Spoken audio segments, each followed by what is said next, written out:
Vice President Joe Biden confided to top supporters that it was essential that their program be implemented at lightning speed. Because their agenda was so unpopular, they knew Obama would lose support quickly. Obama's handlers were in a race to pass a raft of legislation before the people discovered that Obama was just a slicker, updated version of previous puppets. Obama is the New World Order's closer. It's his job to repackage and solidify the tyrannical policies of George W. Bush as progressive and trendy. So part of my job, I think, as president, is to make government cool again. Chris Hedges, author of Empire of Illusion, explained it succinctly. President Obama does one thing, and brand Obama gets you to believe another. This is the essence of successful advertising. You buy or do what the advertiser wants because of how they make you feel. Through Obama, the global establishment are now putting their entire program into high gear. Obama is attempting to dismantle the Second Amendment with more than a dozen victim disarmament bills now in Congress. The key is going to be, I think, for us to come together and say people do have an individual right, and there's nothing wrong with common sense gun laws. Hate crime and cyberbullying bills in the House and Senate would effectively criminalize free speech protected under the First Amendment. It is absolutely true that NAFTA was a mistake. A senior member of the Obama campaign called the Canadian government within the last month to say that when Senator Obama talks about opting out of the free trade deal, the Canadian government shouldn't worry. The operative said it's just campaign rhetoric and don't take it seriously. Campaign officials called the U.S. ambassador to Canada and say, don't worry, it's just campaign rhetoric about NAFTA. The Canadian government put out a statement indicating that this was just not true. So I don't know who the sources. It wasn't true. Amid all of the denials, sources at the highest level of the Canadian government who first confirmed that a call was made, late this afternoon reconfirmed that a call was made. President Obama is promoting the creation of a North American Union and is attempting to expand NAFTA and GATT. President Obama is pushing nation-ending blanket amnesty for more than 20 million foreign aliens living illegally inside the United States. He's also overseeing the hijacking of health care by the federal government, which will nationalize more than 20% of the U.S. economy. And you want us to believe that a government that can't even run a cash for clunkers program is going to run 1/7 of our U.S. economy? No, sir. No. Obama is continuing the transfer of national sovereignty to unelected international bodies like the United Nations and World Trade Organization. And most important of all, under the cover of banking reform, Obama wants to hand dictatorial power over the United States economy to an offshore private banking cartel known as the Bank of the World. Richard, what happened to all those threats from France's president about storming out and about having a global regulator who is going to reach across borders and be able to deal with markets no matter what country they were in? They have opened up the idea of there being some form of other regulator across countries, and I think that's going to come back. So is this some sort of new world order, which Gordon Brown kind of alluded to? I think a new world order is emerging, and with it the foundations of a new and progressive era of international cooperation. The finance heads of the 20 industrialized nations met again in late September of 2009 at the G20 summit in Pittsburgh, Pennsylvania. At that meeting, ministers called for an end to the dollar as the world reserve currency.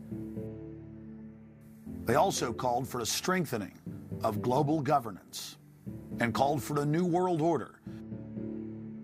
While the bankers were busy carving up the world at the G20 summit, Barack Obama was in New York City at the United Nations because he's got a new job to chair the United Nations Security Council, the most powerful position in the world government body. President Obama does what no other U.S. president ever has. President Obama presided over the UN's most powerful body. That would be the Security Council. 6,191st meeting of the Security Council. For a couple of hours, you could say Mr. Obama was president of the world. It is the story of a world that understands that no difference or division is worth destroying all that we have built. In my own country, it has brought Democrats and Republican leaders together. leaders like George Shultz, Bill Perry, Henry Kissinger, and Sam Nunn, who are with us here today. Barack Obama is the first president to hold two posts simultaneously. And there's a good reason for that.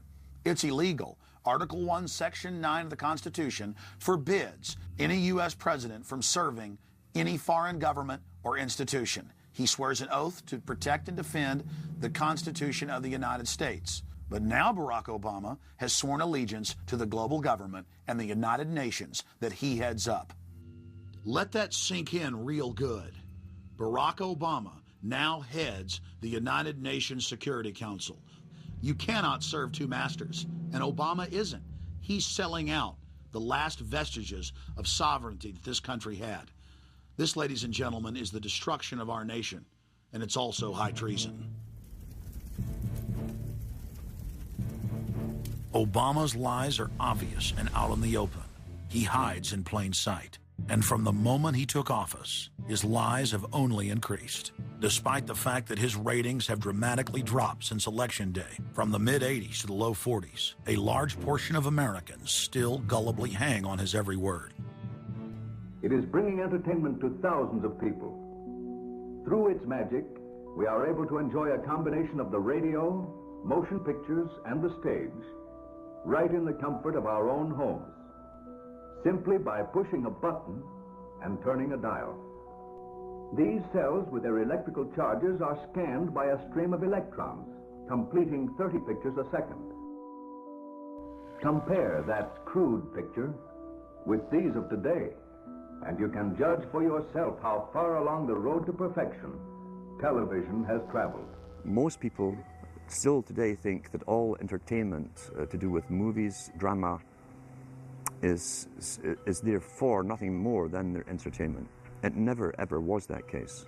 Of course, television can't perform such miracles as this, yet. But perhaps there's no harm wishing that it could. The greatest social messages are promoted through movies and drama, high drama, through the fixation of emotive sequences, emotional sequences, not logical, factual sequences, but pushing points across in an emotional way which register and fix in the mind. So emotional content is very, very important, rather than going through an actual discussion or an argument using logic and facts. There's no debate. And when you're being downloaded through fiction, your guard is down, the censor part of your brain is not in action. It isn't saying, yes, I agree with this, I disagree with that, as you would in a debate or a lecture. You're actually in an alpha state, being completely downloaded with new ideas. Throughout history, social engineers have refined techniques designed to control large populations. About 100 years ago, this big organization with many branches, they wanted to rule the world basically using Britain as a nucleus of a system, an embryo, which also was going to be joined with the US under the Anglo-American establishment, wrote about the kind of culture and the changes of culture over a 100-year period that they would actually design, implement, and bring in. And H.G. Wells talked about it too. He talked about arenas. He says arenas could be put up across the world for sports, for instance. Now, at that time, sports was something that children, school children were into. Adults became adults and got onto adult things. So it was unimaginable at the time that people could actually believe that there was even a need for adult sports and entertainment, never mind having arenas built across the world. But he said we can do this, and foist basically a sports culture for the males. Using a tribal system, we're all tribal to an extent. That's why we even bother to vote for a tribal leader. This is well understood. That's why we're supplied with these leaders. And because the average man was to become more disengaged from his own destiny as the expert class arose, it was decided that the males would get their outlet, basically, gradually becoming helpless as males through sports. Therefore, they'd have a tribal team they could identify with. They could cheer them on as though they were winning. In their own personal lives, they were getting nowhere. They were getting disenfranchised, in a sense, as experts took over decision-making for them in all kinds of fields. So this was psychology at use, planned before they even implemented the sports.